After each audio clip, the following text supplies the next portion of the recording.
Hello po, good morning po. So, ganito lang kung paano mag-add ng mga products po, ano, including na po yung modifier. So, first po, login lang tayo. And then, upon login naman po natin, so, ang gagawin po natin, no? So, pupunta tayo dito sa 3 dots or sa menu po natin. Tapos, pupunta po tayo ng settings. So, under sa settings po natin, meron po tayong menu. So, ang gagamitin po natin dyan is tatlo. So, bibigyan ko po kayo ng example kung paano po siya ginagawa. So, unahin muna natin yung category. Ang gagawin po natin is, mag-a-add lang po tayo. So, sa upper right side, meron tayong plus na sign. Tapos, lalagay lang po natin yung pinaka-product niya.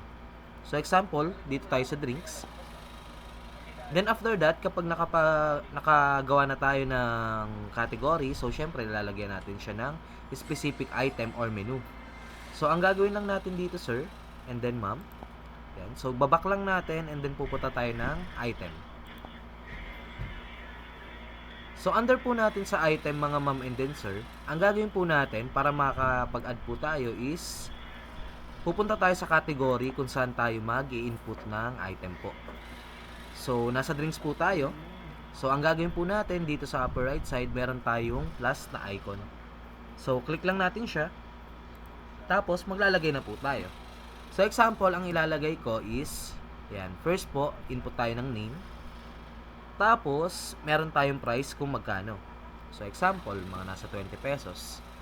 And then, kung meron tayong kitchen, sir, and then, ma'am, scroll down lang natin siya, and then, maglalagay tayo ng kitchen printer.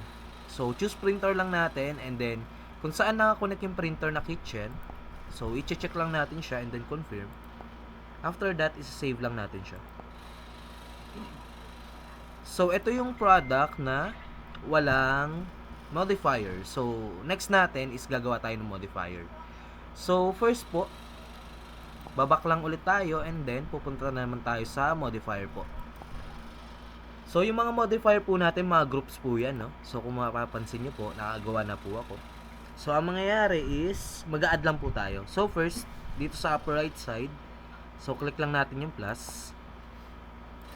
And then, ilalagay lang natin yung pinaka-group name niya. So, ang selection count, kung 1:1 po yung pinaka-quantity over dun sa pipiliin natin modifier, pwede natin i-input kung ilang quantity po. So, sa drinks, example, mag-a-add ako. So, syempre, meron tayong small, medium, large dyan. So, maglalagay lang tayo ng pinaka-name niya. So, kung magkano po yung presyo niya. And then, save lang. Tapos, add lang ulit tayo. And then, lagay naman natin yung isang size po natin. So, yung presyo po is ilalagay na po natin siya dito sa modifier. No? So, dito naman tayo sa large. So, lagay lang natin kung magkano yung price and then save. Tapos, save lang po natin siya. So, nakagawa na po tayo ng modifier for drinks po. So, ang next step naman po natin is, paano naman po natin siya i-input dito naman sa pinaka-item po na gagawin po natin. So, back lang ulit tayo and then proceed tayo sa item. Ang mangyayari po dyan is ganun pa rin. Hahanapin pa rin natin kung saan category tayo mag-encode. And then, click lang natin ulit yung plus dito sa upper right side. So, gagawa po ako example ng milk yan. So, example, Okinawa. So, ang mangyayari po, sir and then ma'am, yung price hindi tayo maglalagay. Since kung halimbawa, gagamit tayo ng modifier for the sizes, flavors, kahit ano naman, pwede naman po siya. So, ang gagawin na lang natin dyan is name. And then yung price, hindi na natin siya lalagyan. Tapos, pupunta po tayo sa modifier.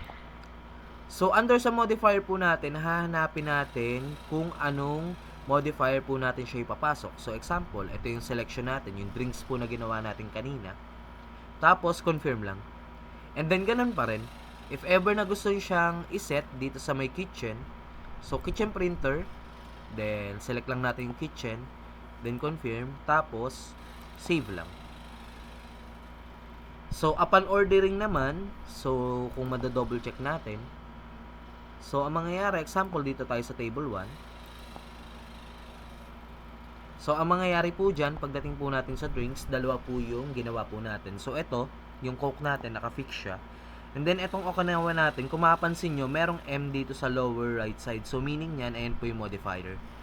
So, kapag pinindot po natin siya, ang mangyayari, sa-select ka na lang dito ng mga sizes. So, example, medium, and then, confirm. So, ito lang naman po yung difference niya.